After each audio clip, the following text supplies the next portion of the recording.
Welcome to Get Green, Northwest Indiana, your home for lawn care solutions with Steve Daly. Each podcast, you'll learn the secret tips to growing healthy green grass and best practice solutions for watering, weed and feed, aeration, and mowing. Here are your hosts, Steve Daly and Jim JANO. Now, you've done a lot with publishing, a lot of information on your website. You've got tables, you've got things that help anything from somebody that's growing new sod to people that start from seedlings. And it kind of ties everything together, and it's very informative. You even have your dailies tips on your community pages for each town. Why is it so important to you that everybody waters their lawn? It's a partnership. The homeowner has to be willing to water and mow properly and kind of listen to what we're trying to tell them. Or our fertilizing program really isn't going to do a whole lot for them. I mean, it will in general, but the more you'll get out of it is based on how you're going to treat it. I guess what I'm trying to say is, and I'll tell homeowners this, is that when we come up on their property, it's their property, and how they want to take care of it is up to them. And to expect a fertilizing program to defeat a drought, that just isn't going to happen. The water has to be there, and they have to care for it as we care for it when we come out. I'm just supplying nutrients. Think of it as taking a daily vitamin. Now, you can take a vitamin, but if you don't hydrate all day, the vitamins are doing you no good. Let's talk a little bit about some of your pages that you offer solutions for people. Let's start with your community pages. Your community pages, what areas does your community pages serve? All of Lake and Porter County, parts of LaPorte. But you have a Hobart community page, you have a Crown Point community page, Valparaiso, Chesterton, Demont.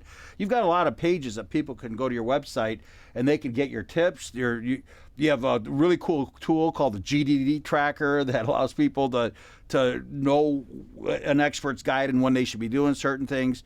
You've got Steve Daly's tips, and that's very helpful because you actually keep that updated, and it's updated for the communities that people are in. But beyond that, you have this blog that just came out. Let's talk a little bit about that blog. First of all, where can they find that blog? On our webpage. And what is that? Perma-Green.com. All right.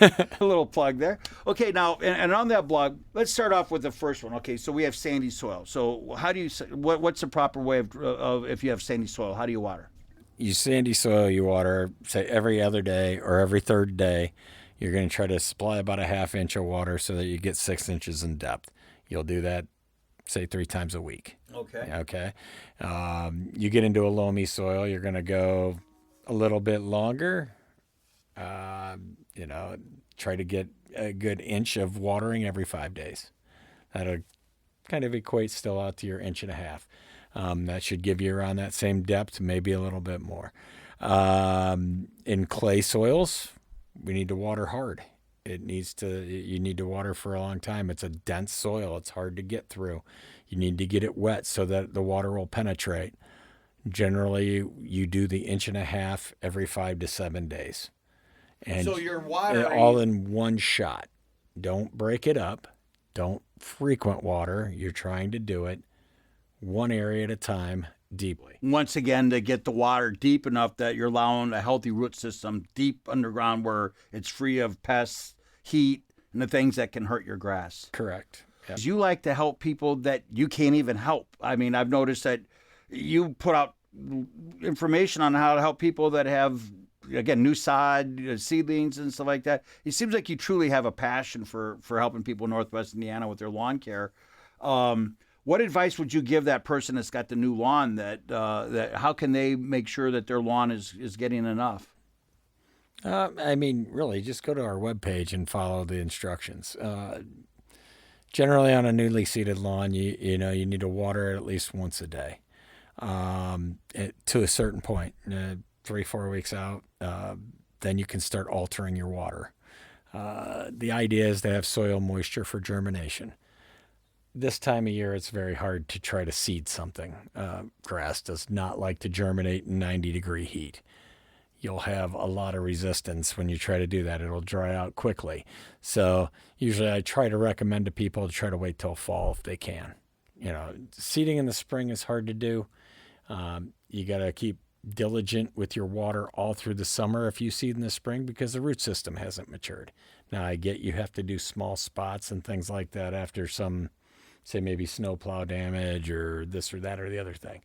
But try to keep your spring seeding limited if possible, unless you're in shade.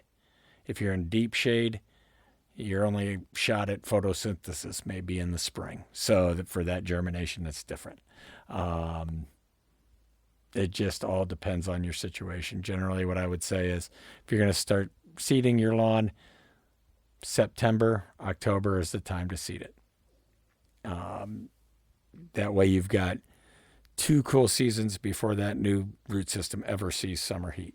What about aeration? I mean, everybody knows that you're supposed to aerate, but you've said a lot of times people may not be doing best practice aeration. How does aeration affect watering, and what should Northwest Indiana listeners know about aeration? I mean, the clay soils around here, you should be aerating it probably every year at least, Really? if not every other year. Reduce compaction, keep your thatch layer in check, and allow the nutrients to be able to get through. So I probably need to be aerated again this year. Yeah, it never hurts. What does aeration do? Well, basically it allows nutrients to get through. Breaking up clay soils is important. If you've ever noticed, say you put in a new line or something and you disturb the clay, and then you put your sod back down over it or reseed it, you notice that area generally will stay clean or greener for a period of time. Oh, Yeah. And that's because that clay has been disturbed. Allows nutrients to get there. Okay. As our clay hardens each year, aerating allows water and nutrients to get down through that. Pulls plugs out, pulls pieces of thatch out, gives it room for it to get down into the depths of the soil and do the things it needs to do. Well, thank you very much for your time, and this is very informative, and we hope that Northwest Indiana all benefits from your help, and happy green lawns for everybody. Thanks again for your time, Steve. Thanks, Jano. All right, back there. Have a great day.